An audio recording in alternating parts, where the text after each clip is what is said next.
ప్రతినిధి అరుణ ప్రత్యక్ష ప్రసారం ద్వారా మనకి అందుబాటులోకి వచ్చారు. అరుణ, ఒక్క 5 నిమిషాలు మీకు వస్తారమ్మా.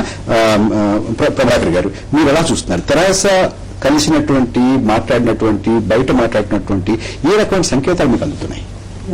సార్, ఈ 5వ తేదీ తర్వాత జరిగినటువంటి విషయాల్లో అక్కడ పోయిన నాయకులకే పెద్ద కన్ఫ్యూజన్ లో ఉన్నట్టుగా కనపడుతుంది. ఈ రోజు పత్రికలు చూసినట్లయితే అసలు కాంగ్రెస్ పెద్దల మనసులో ఏముందో నాకు అర్థం కావట్లేదు. ఈ రోజు కేసీఆర్ గారి స్టేట్మెంట్ కానీ, లేకపోతే ఆయనతో జయశంకర్ గారి స్టేట్మెంట్ కానీ చాలా స్పష్టంగా కాంగ్రెస్ పెద్దలు మాట్లాడాలనుకుంటే వాళ్ళు డైరెక్ట్ గా మాట్లాడకుండా మొన్న ప్రధానమంత్రి గారు మమతా బెనర్జీ గారితో మాట్లాడించినట్టుగా అక్కడి నుంచి ఒక ఒపీనియన్, బుద్ధదేవ భట్టాచార్య దగ్గర నుంచి ఒక ఒపీనియన్, అదేవిధంగా మహారాష్ట్ర నుంచి ఒక ఒపీనియన్.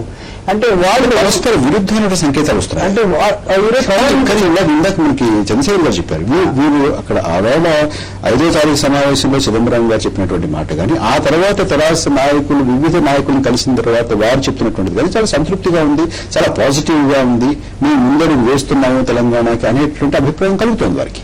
ఇప్పుడు అందరికీ ఇప్పుడు ఏమవుతుందంటే అన్ని పార్టీల వాళ్ళు మాకు చాలా వాళ్ళ మనోగతాలు అర్థమైంది, చాలా స్పష్టంగా ఉంది. అయితే ఢిల్లీ వాళ్ళు మాత్రం ఒకటి స్పష్టంగా చేయడం జరిగింది. సార్, వీళ్ళందరూ చాలా సంతకాలు పెట్టించుకొని ఈ రాష్ట్రం అభివృద్ధి చెందాలంటే శాంతియుతంగా ఉండాలన్నారు. నిజంగా దానికి కట్టుబడి ఉండగలిగితే ఇది ఒక బ్లో అప్ అయినటువంటి రేపు జరగబోయేటటువంటి జేఏసీ సమావేశం, ఆ సమావేశం గురించి ప్రొఫెసర్ కోదండరామ్ గారు చాలా స్పష్టంగా రేపటి నుంచి ఆ సమావేశంలో ఉద్యమాన్ని మరింత ఉధృతం చేయడానికి నిర్ణయం తీసుకోవడానికి, ఉద్యమం ఎలా ఉండాలి అనేటటువంటి రోడ్ మ్యాప్ ను తయారు చేయడానికి రేపు మా ఎజెండా అని చెప్పారు. ఇప్పుడు అంటే కోదండరామరెడ్డి గారు తీసుకోలేరు సార్, ఎందుకంటే పార్టిసిపేట్ చేసింది చర్చల్లో కేసీఆర్ గారు, జయశంకర్ గారు. వాళ్ళు ఏం మాట్లాడతారో అది విని దాని తర్వాత డెసిషన్కి రావాలి. ఇది కాకుండా ఇవాళ తాజాగా ప్రజా సంఘాలు జేఏసీ ఏర్పడింది. వారు అసలు రాజకీయ నాయకులు మనం పట్టించుకోవద్దు, మన దాన్ని మనం వెళదామని చాలా తీవ్రమైనటువంటి నిర్ణయం తీసుకున్నారు. చాలా బలంగా మాట చెప్పారు. అంటే ఎవరికి వాళ్ళు ఒక జేఏసీగా కులాలు చేసి, ప్రజా సంఘాలు చేసి, మహిళలు చేసి ఈ విధంగా ఏర్పడతా ఉన్నారు. దీన్ని మనం ఎవరో ఆపలేం. It is a democratic process. Ramarao గారు, ఇప్పుడు 5వ తేదీ చర్చల తర్వాత ఒక సానుకూలమైన అంశం ఏమిటంటే సాపేక్షికంగా ప్రశాంతత ఏర్పడింది. అది చాలా ఉపయోగకరమైంది.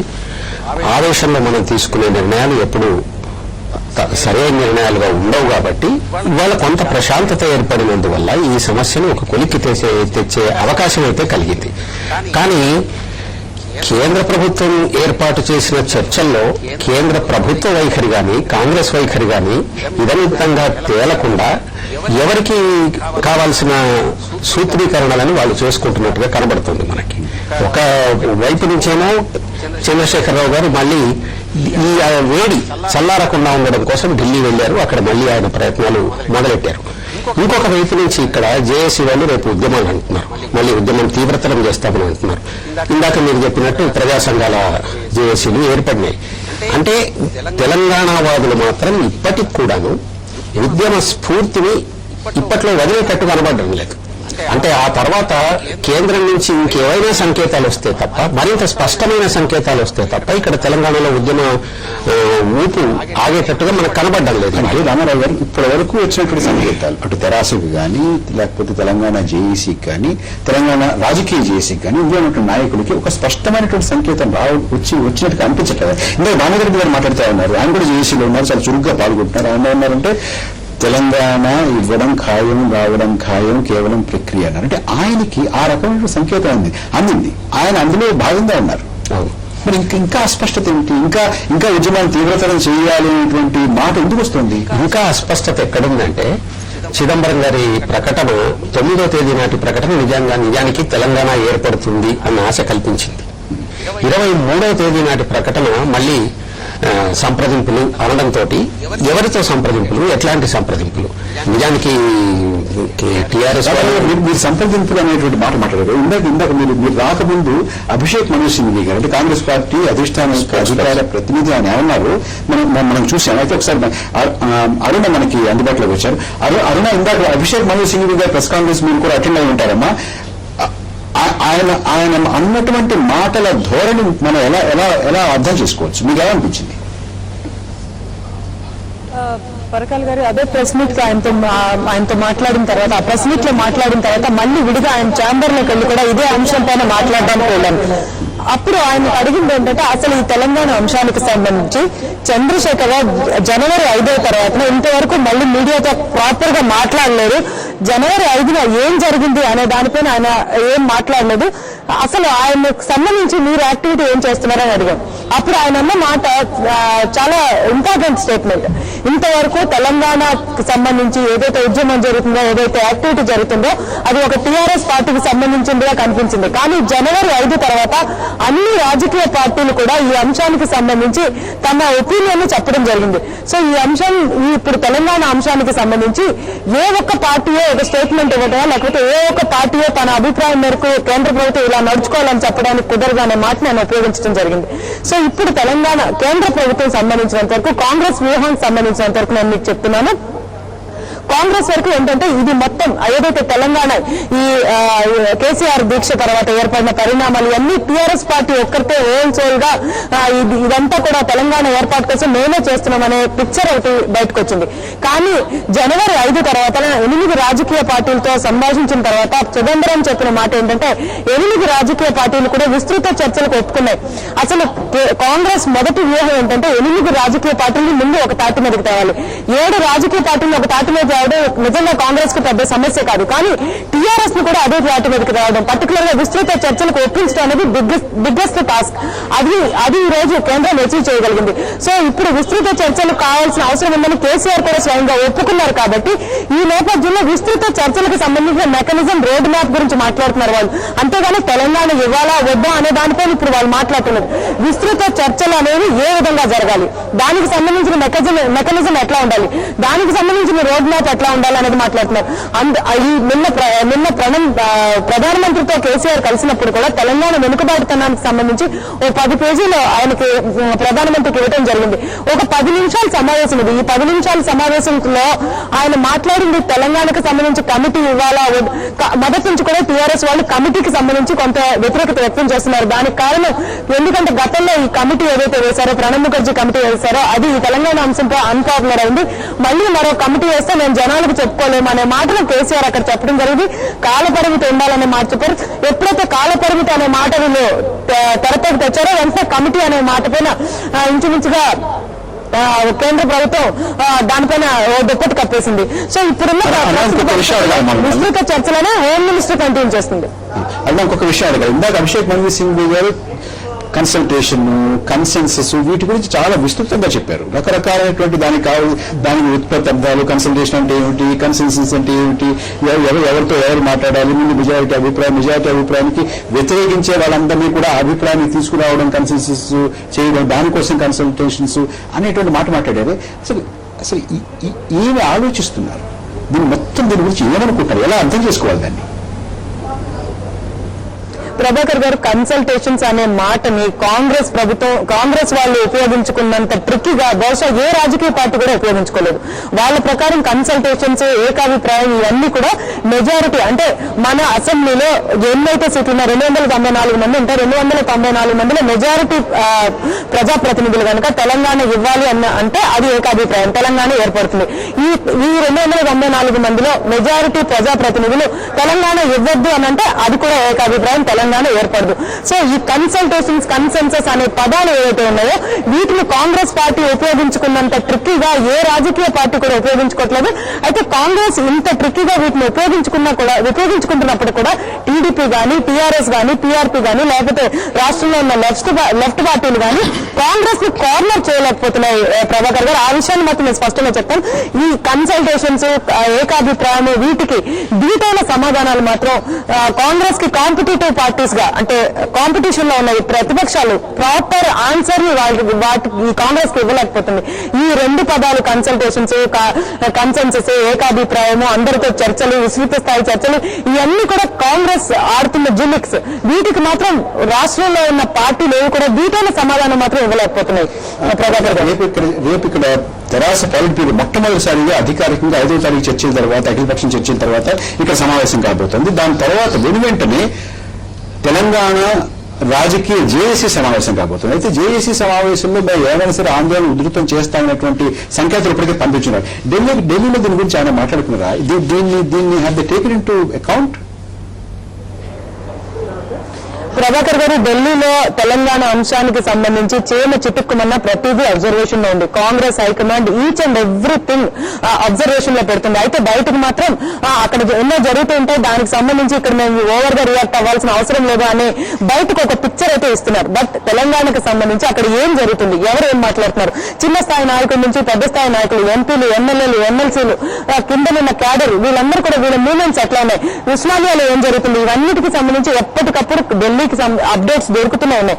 ఢిల్లీకి ఇటువంటి అప్డేట్స్ లో ఎటువంటి కొరత లేదు. అయితే వాటి మీద ఢిల్లీ మాత్రం రియాక్ట్ కావట్లేదు. పర్టికులర్ గా కాంగ్రెస్ నాయకులు రియాక్ట్ కావట్లేదు. ఎందుకంటే కాంగ్రెస్ నాయకులు ఏమనుకుంటున్నారంటే ఈ అంశాలపైన మనం ఎంత రియాక్ట్ అయితే వాటికి అంత ప్రాధాన్యత ఇచ్చిన వాళ్ళం అవుతాం అనే అభిప్రాయం ఉంది, బలంగా ఉంది. సో అందువల్ల ప్రస్తుతం కాంగ్రెస్ అచీవ్ చేసిందేంటి, అసలు జనవరి 5వ తారీఖున తర్వాత ఒక్కొక్క రాజకీయ పార్టీ ఏం అచీవ్ చేసింది అనేది విశ్లేషిస్తే కాంగ్రెస్ అచీవర్ గా నిలిచింది నా దృష్టి అయితే. ఎందుకంటే కాంగ్రెస్ రాష్ట్రంలో ఉన్న 8 పార్టీలను ఇంక్లూడింగ్ టీఆర్ఎస్, నేను ఇక్కడ ఎంఫసైజ్ చేస్తాను, టీఆర్ఎస్ అనే మాట అండర్లైన్ చేస్తాను, టీఆర్ఎస్ ను కూడా విస్తృత చర్చలు అనే మాటకు ఒప్పించగలిగింది. సో రాష్ట్రం ఇప్పుడు తెలంగాణకు సంబంధించిన ఏ యాక్టివిటీ జరిగినా 8 రాజకీయ పార్టీలు పంచుకున్నాయి.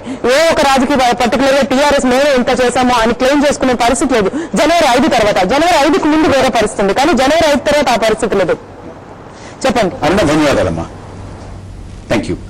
చంద్రశేఖర్ గారు, మీరు ఒప్పుకుంటారా ఆ విశ్లేషణతో? అంటే మిగతా వాళ్ళు ఎలా ఉన్నా కూడా 7 తీసుకురావాలనేది పెద్ద విశేషం ఏం కాదు. తెరాసను కూడా ఇందులోకి తీసుకొచ్చి చర్చలు, విస్తృతమైనటువంటి చర్చలు అనేదానికి మేము వారిని సమ్మతించేలా చేసాము అని కాంగ్రెస్ అనుకుంటుంది అని అరుణ చెప్తున్నారు.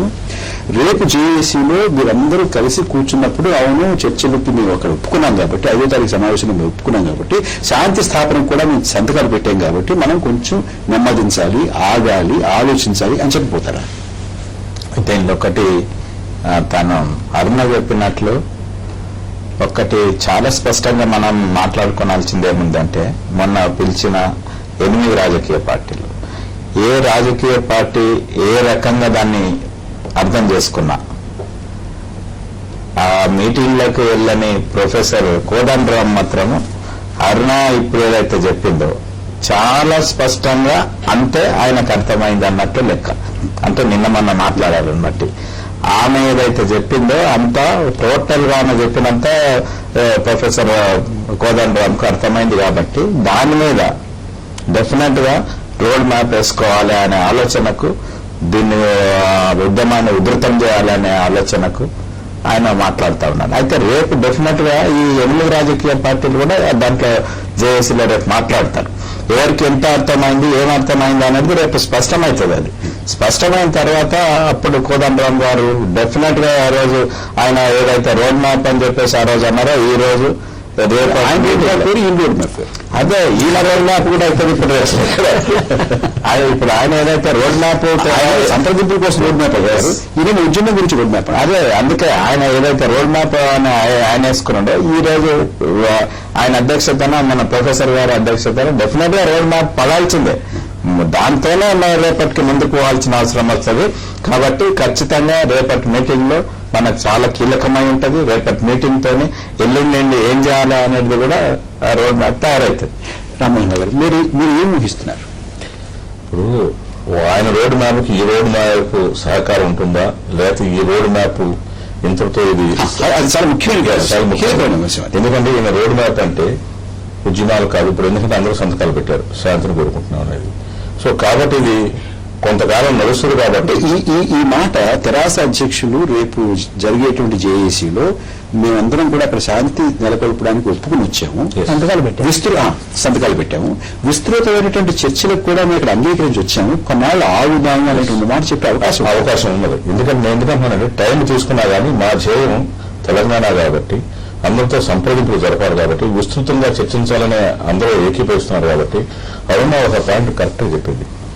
అందరినీ ఒక తాటి మీదకి తీసుకొచ్చి, అయితే మేము కౌంటర్ చేయాలనేదంటే రేపటి నుంచి బిగిన్ అవుతుంది అది వేరే సంగతి. కాంగ్రెస్ ని తీసుకొచ్చి, ఎందుకంటే ఇది ఇంత క్రితం కూడా మనం ఇక్కడే చర్చించుకున్నాం, సున్నితమైనది జటిలమైన సమస్య, అంత క్షణికంగా తెలియదు కాదు. ఎన్నో ఇష్యూస్ పరిగణలో తీసుకోవాల్సిన అవసరం ఉంది. అందుకే చాలా కేర్ఫుల్ గా కేంద్ర ప్రభుత్వమైనా రాష్ట్ర ప్రభుత్వమైనా అన్ని పార్టీలను పిలిచినా వాళ్ళ గురించి అలా ఇవ్వట్లా, ఇవ్వకుండా మీ అభిప్రాయం చెప్పని అంటున్నారే కానీ, ఎందుకంటే ఇది చాలా క్లిష్టమైన సమస్య. అంటే రేపు జేఏసీలో కొంత సమయాన్ని పాటిద్దాము అనే నేనైతే అదే ఊహిస్తాను. మీకు అనిపిస్తాం ఖచ్చితంగా కేసీఆర్ గారు తెలివిగానే స్టెప్ తీసుకుంటారు అనుకుంటున్నాను సార్. రేపు ఆయనకు అనుకూలంగానే కోదండరామరెడ్డి గారు కూడా ఆయన పొలిటికల్ చేసి వాళ్ళు కూడా ఒప్పించేటువంటి కోదండరామ్ గారు, ఎందుకంటే ఆయన పేరు అడిగారు కాబట్టి మనం అది మర్చిపోలేకపోతాం. సరే ఎవరైనా కోదండరామ్ గారే అన్నాం, ప్రొఫెసర్ గారు అంటే ఇంకా బాగుంటుందేమో. అయితే అక్కడ కేసీఆర్ గారు విస్తృతమైన చర్చలు జరిపిన తర్వాత వాళ్ళ నుంచి ఈయనకి ఏమర్థమైందో ఈయన వాళ్ళ శ్రేణులకు మొత్తాన్ని చెప్పడానికి ఒక ప్రయత్నం చేస్తాడు. అయితే కోదండరామ్ గారు జేఏసీ డిఫరెంట్, ఎందుకంటే with all political parties again ఆయన చెప్పిందని కరెక్ట్ గా యాజ్ ఇట్ ఈస్ గా రెప్లికా ఉంటుందని అయితే నేను అనుకోవట్లేదు. ఇక్కడ నుంచి కొంచెం మీరు అనుకున్నది వీళ్ళకి అనుకున్నది కేసీఆర్ గారి నుంచి రాకపోతే మళ్ళీ వీళ్ళు డిఫరెంట్ వాయిస్ ఇచ్చేయడం అవకాశం కూడా ఉంది. కాబట్టి ఇందాక మీరు చెప్పినట్టుగా ఈ రోడ్డు మ్యాప్లు అన్ని కూడా ఎక్కడ అనుసంధానం అవుతాయి అనేది కూడా ఇంపార్టెంట్. రోడ్ మ్యాప్ అంటే ఒకటి చిదంబరం గారి రోడ్ మ్యాప్, రెండో ఇందాక చంద్రశేఖరరావు గారు చెప్పినట్టుగా జేఏసీకి ఒక రోడ్ మ్యాప్. అయితే కేసీఆర్ గారు మొట్టమొదటిసారిగా వచ్చి ఇక్కడ అధికారికంగా ఒక వారి పార్టీ పొలిట్ బ్యూరో పెడుతున్నారు. పొలిట్ బ్యూరోలో చర్చించి ఒక నిర్ణయం తీసుకున్న తర్వాత ఆ నిర్ణయాన్ని జేఏసీ తోటి ఒప్పించగలిగేటటువంటి పరిస్థితి అది ఉంటుందా లేదా, దాని గురించి కొంచెం ఆలోచించాలి, దాని గురించి కొంచెం చర్చించాలి. చర్చించే ముందు ఒక చిన్న విరామం తీసుకుందాం.